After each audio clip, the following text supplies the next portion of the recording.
Reflections on the Good News of Jesus Christ according to Matthew for the 20th Sunday of Ordinary Time.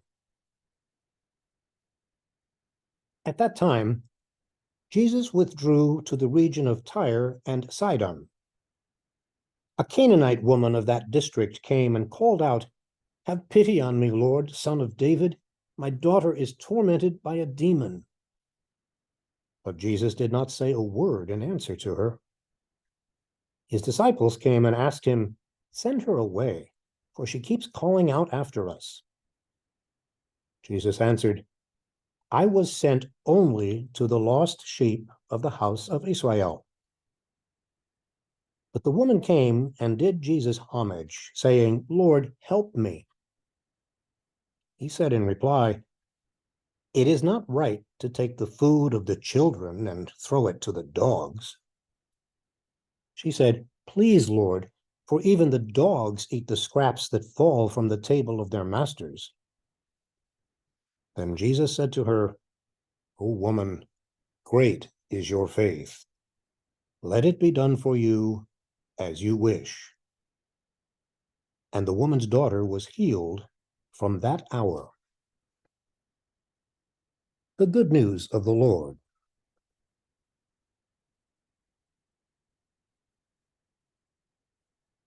During the Second World War, two soldiers carried their dead comrade many miles to a French village.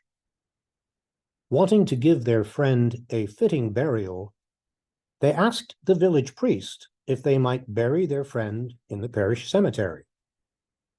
The problem was that the deceased was not a Catholic. Those were the rules then. So the priest said that they could bury their friend just outside the fence of the cemetery.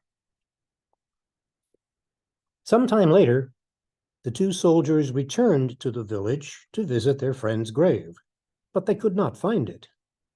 They went to see the priest. Father told them that he began to regret his insistence that their friend be buried outside the cemetery's fence. So the priest got up in the middle of the night and moved the fence out to include their friend's resting place. Our image of God is always too small, too exclusive. Our images of people are also frequently too exclusive. How easy it is to decide that some person or group must be excluded. Wrong race, wrong gender, wrong political opinion, wrong religion, wrong economic class, on and on.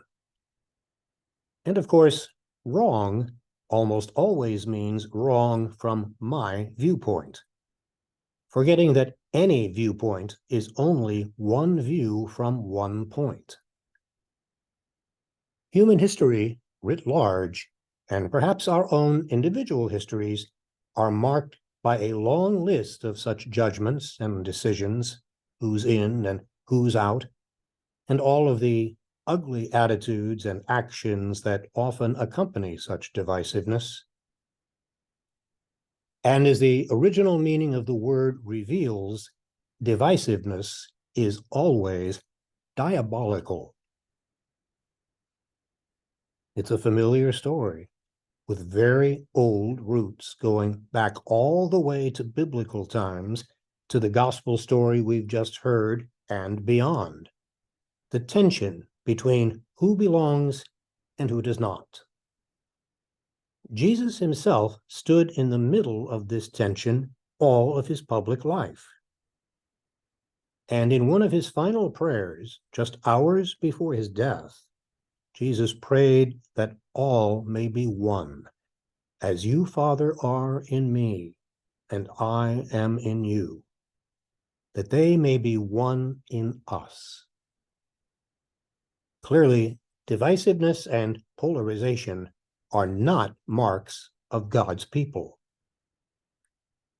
But again, those old roots. From long before the time of Jesus, the people of Israel jealously protected their status as God's holy people by excluding anyone from outside its borders. They were the foreigners, or Gentiles.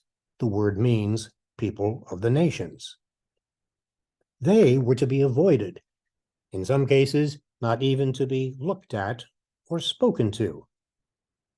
Anyone not Jewish was, by definition, a Gentile. Therefore, unless you have Jewish ancestry somewhere in your background, you too are a Gentile. But from the prophet Isaiah, we hear something new, quite different. The people of Israel had been freed from their exile and had returned to their own country. They had rebuilt and reconsecrated the temple. Now, there was to be a new way of faithfully living the covenant of the Lord. Let the immigrants in, Isaiah is saying. Do not exclude the foreigners. The prophet is calling the people to embrace all those who honor the one God, the Lord of the covenant.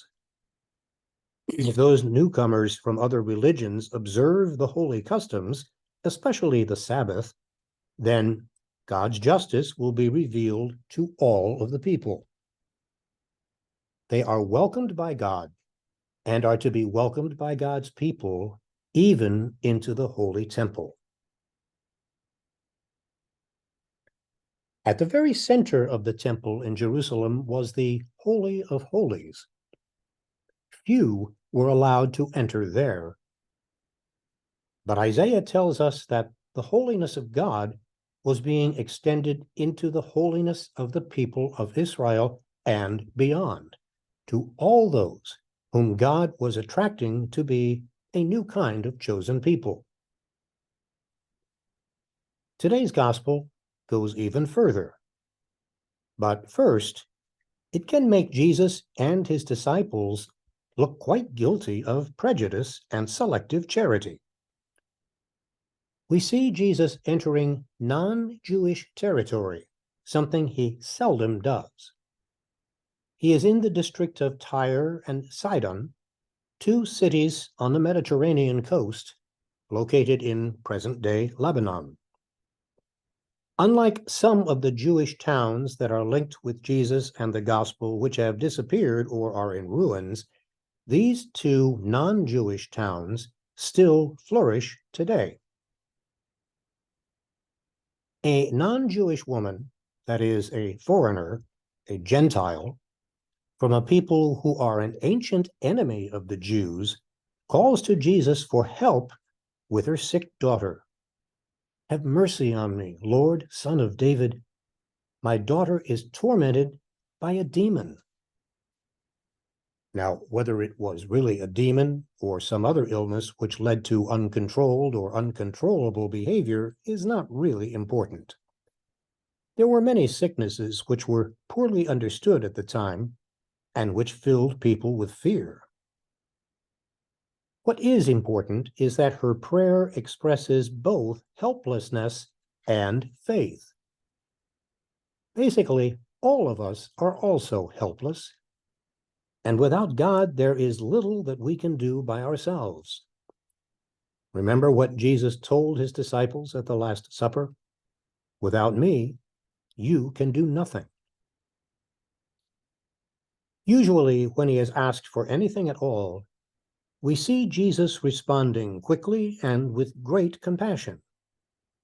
Instead, this time, he turns his back on the woman.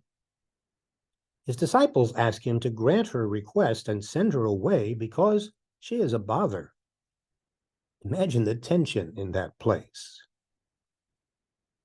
Jesus states that he is sent first to recall, recover, and rededicate the people of Israel. They are the lost sheep. He uses the slang of his time to dismiss her and all non-Jews as dogs. Ouch. Nonetheless, the woman makes a gesture of faith in him, but he replies that he has come to feed the Jews and not the little pests of other houses. She's both quick and clever, turning his words back on him. Perhaps she could be like a little puppy and have just a scrap from the table. I can imagine that Jesus smiled at her reply. Seeing her faith, the same faith to which Jesus is inviting the Jewish people, he grants her request. The daughter who was possessed by a demon has now been healed through her mother's act of faith. And notice her prayer. She doesn't clean it up. She expresses her real feelings to Jesus, not her sanitized ones.